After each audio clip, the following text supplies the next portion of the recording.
What's up, Haven Knights? Thanks for tuning in to another episode of Alan's Pull List. I'm Alan, if you hadn't figured that one out so far. Right off the bat, I gotta be honest with y'all. I have broken a golden rule, committed a cardinal sin when it comes to comic collectors. I'm sorry, but I'm out of bags and boards. Tonight's comics, they're not naked, they're naked, and that's even worse.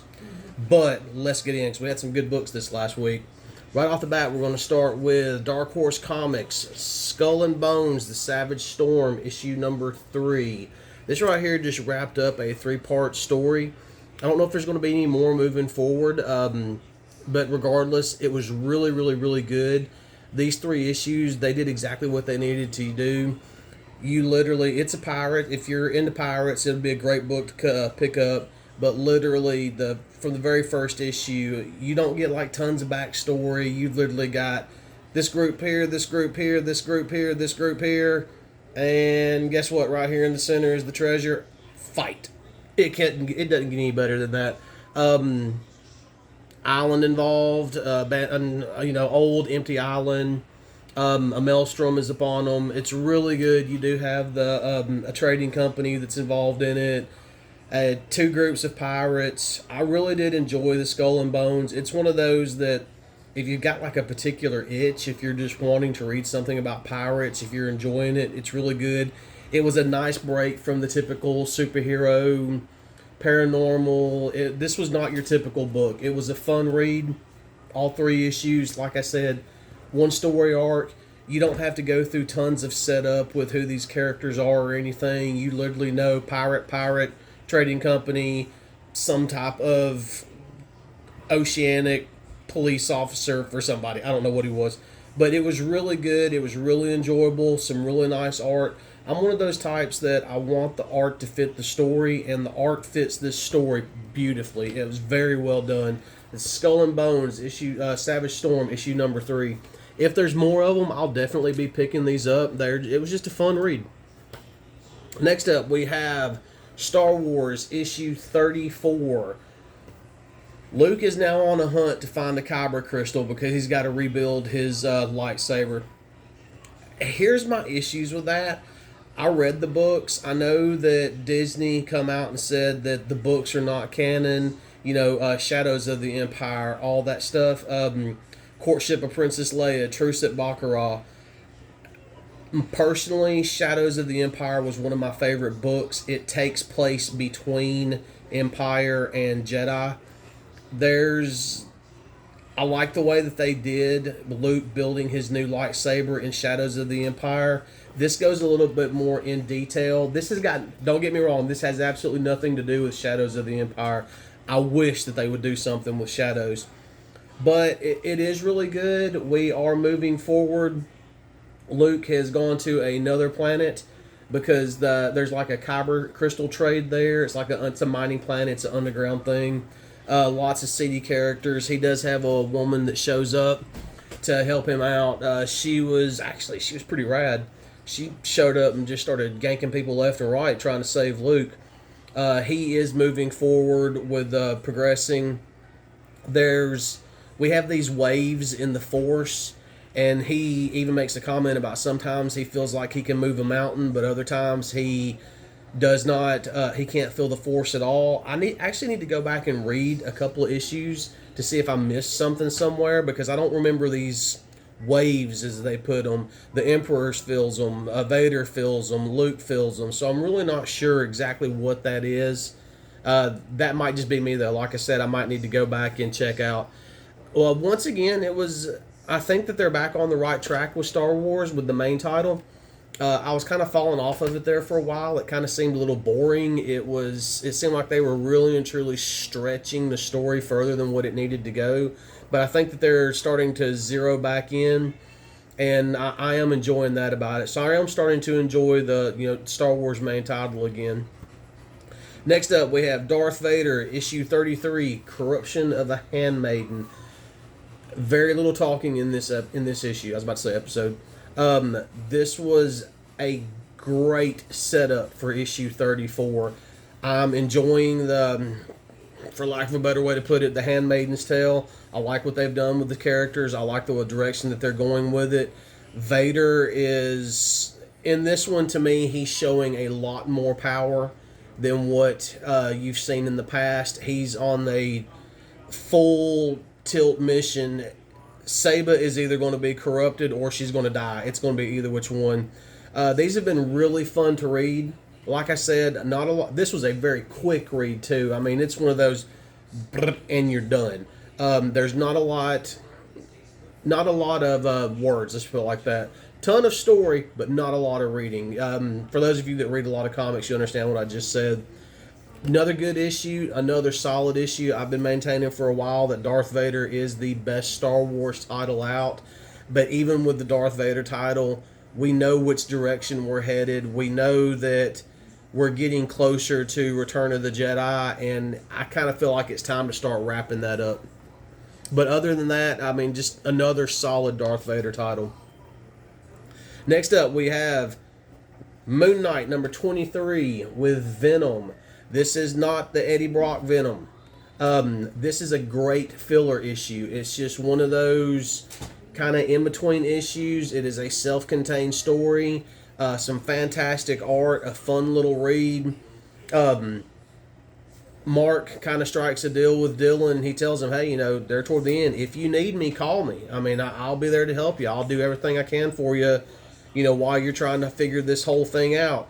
Dylan Brock does have some people that are after him, and Moon Knight basically invites them into the Midnight Mission.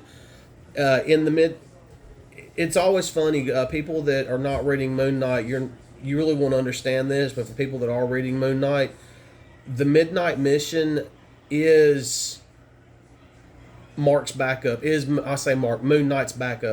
The Midnight Mission could literally, as Mark puts it in here, chew them up and spit them out anytime the Midnight Mission wants to, but that's kind of not his style.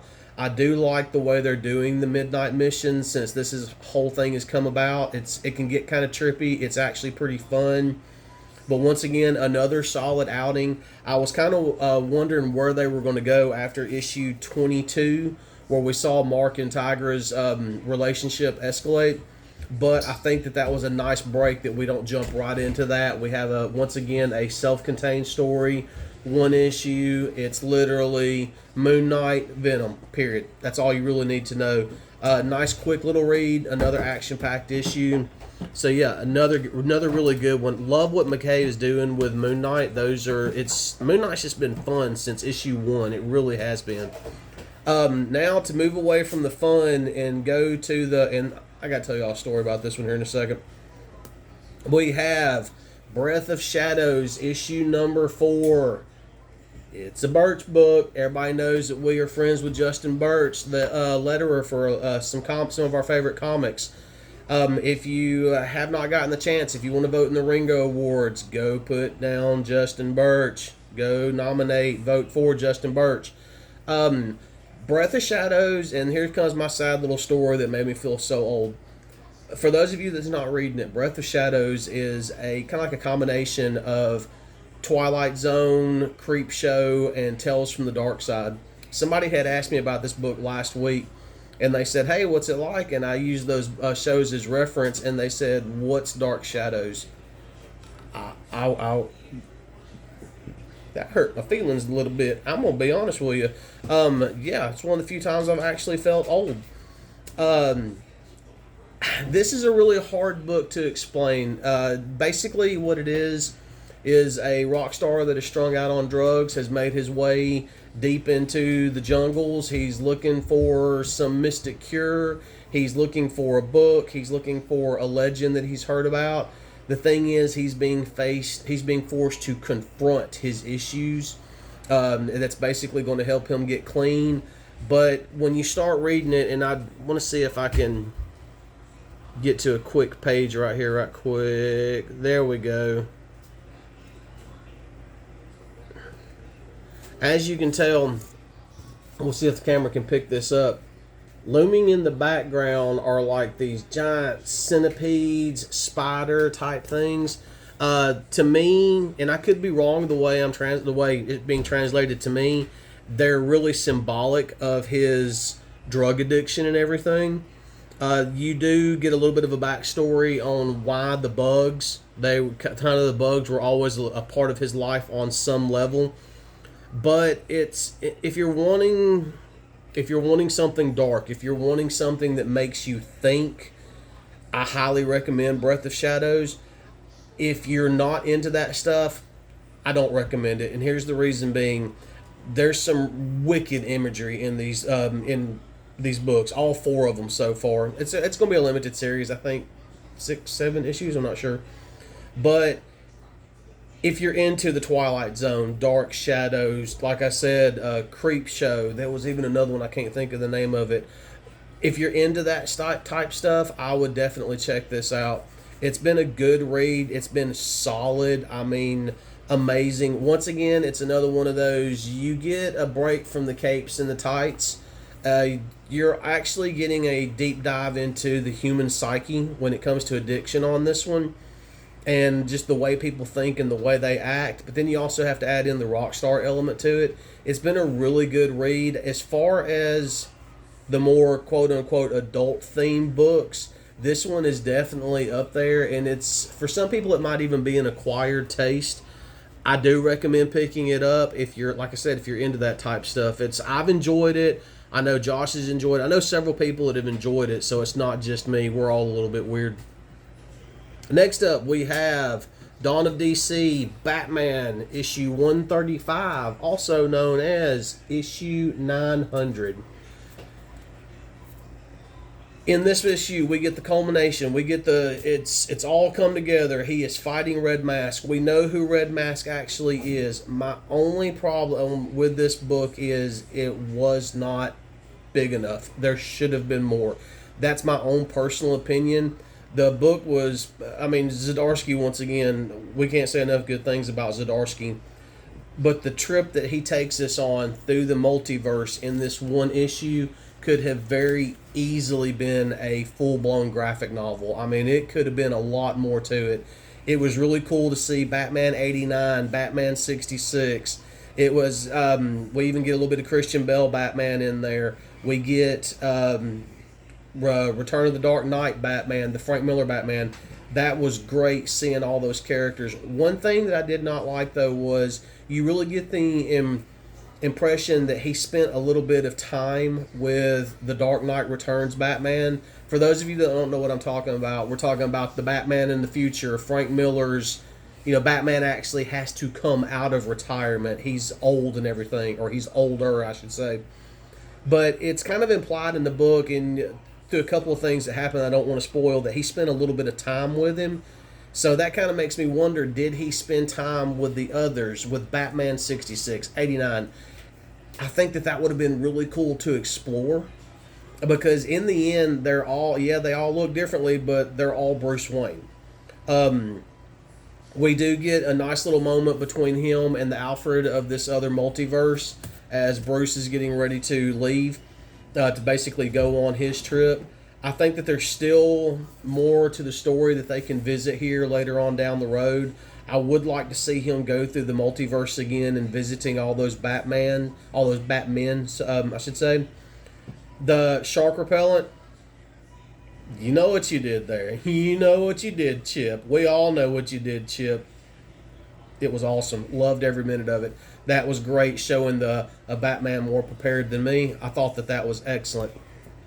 Next up on the list, as far as comics are concerned, last but certainly not least, we have Batman Joker Deadly Duo, issue number 7. This is the final issue in Mark Silvesteri's Deadly Duo storyline that's been put out by Black Label, and it is absolutely amazing. From issue 1, for the first page of issue 1 to the last page of issue 7, perfection.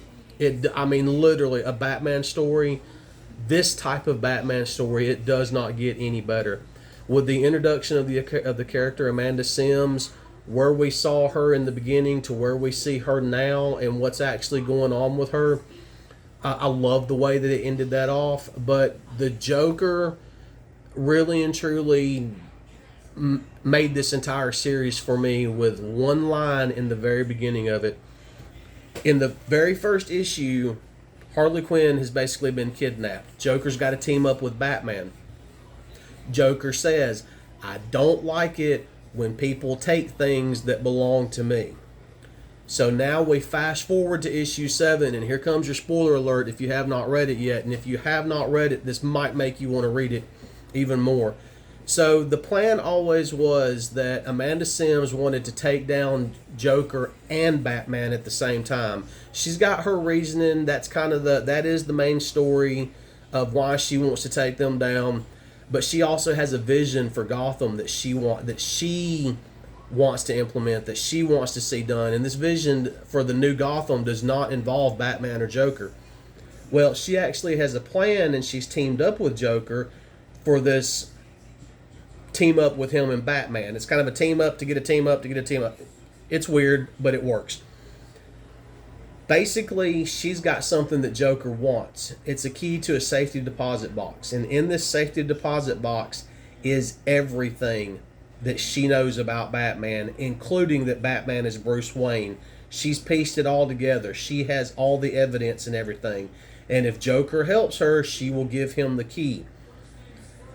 We find that out in issue 7, that's actually what's going on there. Joker ends up with the key, and Batman has to implement what's called Aegis. I'm probably saying it wrong. Forgive me, I'm a redneck. But he implements the Aegis protocol. And what happens there is every single employee that works for Wayne Industries basically goes into their version of witness protection. They think that a terrorist threat has been made against Wayne Industries, when in actuality the entire protocol is to keep them safe just in case somebody finds out Bruce's secret that he's Batman. There's a spoiler alert. Bruce Wayne is Batman. You got it. Yeah. She's off to the side. She got it. But in it, Joker goes as far as he's got the key. The bank has been robbed. He has now summoned Batman with the bat signal. Batman gets to the top of the building. He's waiting. He gets a phone call. It's Joker. Joker goes through and he's telling him, hey, look, this is what it is. This is what I did. This is what I had to do. She held all the secrets, everything. But I told you in the very beginning, I do not like when people take what is mine. He did not want those secrets. He did not want any of that. He actually hired men to go rob the bank for him, and then he executed them before they could tell him the secret. Just because if Amanda Sims takes Batman away from Joker, there is no more Joker. There's no point in his existence. In the Joker's mind, the Batman belongs to him, just like he belongs to the Batman. It was brilliantly written. It was so good. Back to the Amanda Sims character for just a second. She does pop back up at the end of it, but we kind of see like another version of her. It's almost like she's morphed into the next version of herself, and I really want to see that character carried forward. I do not think that this character would fit in main continuity. Her character she is extremely brutal and is extremely terrifying, but I think that the character that Silvestri has created with Amanda Sims is the perfect villain for for Black Label. I think that that's a character that DC definitely needs to look at carrying forward. And I will, it is kind of nice having the comic books naked because I can just pick one up and flip through it. But right here, what you see here at the bottom, hopefully I got it held up the right way, that is Amanda Sims. That is the way she looks. She is absolutely brutal and terrifying, but she's no longer the main villain. She does not agree with the way Batman does things, but she's going to basically let him do his thing. If the criminals get out and they go back to doing what they're doing, then they will face her. She is literally, in her mind, she is judge, jury, and executioner until the day that she can implement her plan for Gotham, which definitely a character that needs to be revisited sometime down the road. Those were my pickups. The Bug actually had a couple of pickups herself, but she just is not into doing comic book reviews right now. Even though she sits there and reads them, she did pick up the new Scarlet Witch and Groot 1. Hopefully we can get her to do a review for us. If not, I'll read them one day. As far as other items that was concerned, we just finished off with Free Comic Book Day. Free Comic Book Day, like usual, I did a little more than pick up free comics. I did pick up the first 3 trades for Radiant Balck. I decided that it was time to get caught up on Radiant Balck and see exactly what's going on. I've actually, the third one's over there on my recliner. I'll be going back to that as soon as I'm done with y'all. I'm loving this series so far. I really enjoy what Kyle Higgins has done with it. I did not see the whole Nathan thing coming in the very first few issues. I know that, for those of you that's watching this pseudo in real time, we're getting ready to enter the Catalyst War, and it's already on Twitter and everything that you've got to choose who's going to be the next Radiant Balck, Nathan or Marshall. I do like the origin of all of these characters. I read Supermassive, and the one thing that I noticed about Supermassive when it came out last year was that between Radiant Pink, Radiant Black, and Rogue Sun, the characters were not rushed. It's not like they were really thrown together at all, and it was something that we talked about in our interview with Kyle Higgins on Shop Talk a couple of months back, which, Kyle, if you're watching, we would love to have you back on the show to talk about this stuff. But that's one of the best things about the way Kyle has written Radiant Balck is, it's, for lack of a better word, it feels organic. Nothing is rushed. None of the characters are just thrown in there and thrown together for the sake of having people in there. The introductions, I think, has been great. I'm liking the little backstory that we're getting on each of the other Radiants. I absolutely loved when Marshall went into the existence, is I guess what we'll call it, so he could try to save Nathan's life, to bring Nathan back. I thought that was the way that was portrayed. It was psychedelic, it was trippy, but you really couldn't expect it to be done any other way. So I'm really enjoying Radiant Balck and the direction that they're going with it. So I will be completely caught up soon. Then once I do have 23 and 24 right here. Once I am completely caught up, they will get thrown into the cycle, and we'll start talking about them a lot more. So, like I said, Radiant Balck, thumbs up. You can still get those. You can still order those trade paperbacks through your LCS. And that is it for this week. Next week, the May 18th, as far as I know right now, we will not be having Shop Talk on Thursday, May 18th. Josh has got some stuff going on. I got some stuff going on with family, so we're just going to take a week off. I will be filming y'all a comic book review, and I'll probably release it. I won't do it as a premiere. I don't know if I'm going to do any more premieres. I might just throw it out there and just let y'all watch however y'all want to watch, if you want to watch. So, next week, like I said, I'm not sure exactly what's going on just yet, but you will definitely get a comic book review. If you like this type of content, please keep in mind that I'm doing these every week now. We've got Shop Talk every week now, except for next week, so I kind of lied to you there. And we also post shorts daily, so don't forget to like, subscribe, and turn on the little bell notifications so you'll know every time we go live or post something. And we will see y'all soon.